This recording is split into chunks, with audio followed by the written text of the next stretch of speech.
Okay, let's unpack this essential aviation topic. So you're deep in the trenches of ATPL theory, right? Getting ready for those exams, which is, well, it's a massive step. It really is. And meteorology, especially understanding wind, is a huge, sometimes pretty daunting piece of that puzzle. You've got information coming from textbooks, notes, diagrams. It can feel like trying to hold on to the air itself, you know? It really can. And that's exactly why we're doing this deep dive. We've taken a stack of materials specifically focused on the principles of atmospheric winds for ATPL prep your sources, essentially, and we're going to work through the most important parts together. Think of this as a targeted study session. We're sticking strictly to the information presented in this material.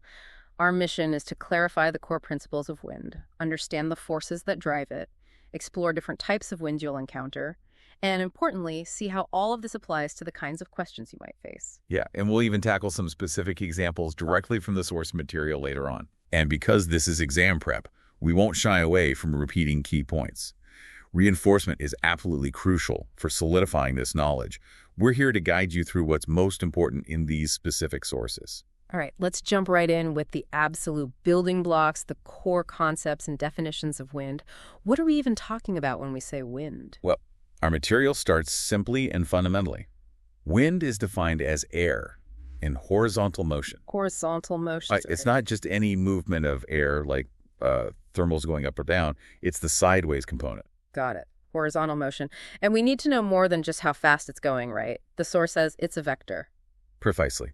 Being a vector means it has both magnitude, that's the speed, and direction. And that direction is absolutely vital for pilots. The standard convention, which you need to know cold, is that wind direction is always reported as the direction the wind is blowing from. Always from. So, if the air is coming from the west and blowing east, the wind direction is reported as west, or 270 degrees. Exactly. And this direction, in meteorological reports and on charts, is normally given in degrees true relative to true north. Okay, true north for MET reports. Now, here's a crucial detail, a real-world pilot application that the source highlights, and it's definitely worth repeating because it trips people up. Oh, yeah. What's that? While MET reports use true north, when air traffic control gives you wind information, for landing or takeoff, they will provide it in degrees magnetic. Ah, yes. That's a huge one. Magnetic from ATC, true from the METAR or TAF. That difference between true and magnetic is something you constantly need to be aware of and mentally adjust for, depending on whether you're looking at a chart, a forecast, or getting information over the radio, a classic exam trap. Absolutely. You have to make that conversion in your head or on your kneeboard. The material also gives a little visual clue about wind on charts. The wind vector often has feathers or barbs pointing from the direction the wind originates towards the location. Right, the standard station plot symbol. And interestingly, by convention, those feathers often point towards lower pressure. That gives you a little instant mental picture of the pressure pattern, which is kind of neat.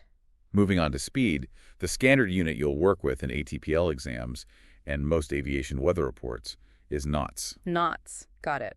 The source does mention other units like meters per second, GMD, and even kilometers per hour, kmh, used internally by some offices, which might appear on reports, but knots are your bread and butter. Okay, so we know direction and speed. What about changes in direction? There are two key terms here the source defines, veering and backing. Right. Veering is defined as a change of wind direction in a clockwise direction. Clockwise, like looking down from above, seeing the wind shift from, say, 090 to 130 degrees. That's veering. Exactly. And backing is the opposite, a change in direction in anti-clockwise direction, like a shift from 270 back to 240 degrees. Anti-clockwise is backing. And what's interesting is the source specifically points out this applies in both hemispheres. Ah, okay, so it doesn't flip south of the equator. Nope. Sometimes people wonder if Coriolis flips it, but clockwise is always veering, anti-clockwise is always backing. All right. Many thanks for listening to this free part of the ATPL Theory podcast. If you want to continue learning and access the full comprehensive guide, go to my Patreon at patreon.com/ATPLtheory or my Hero at herohero.co/ATPL. That is patreon.com/ATPLtheory or herohero.co/ATPL. Wishing you all the best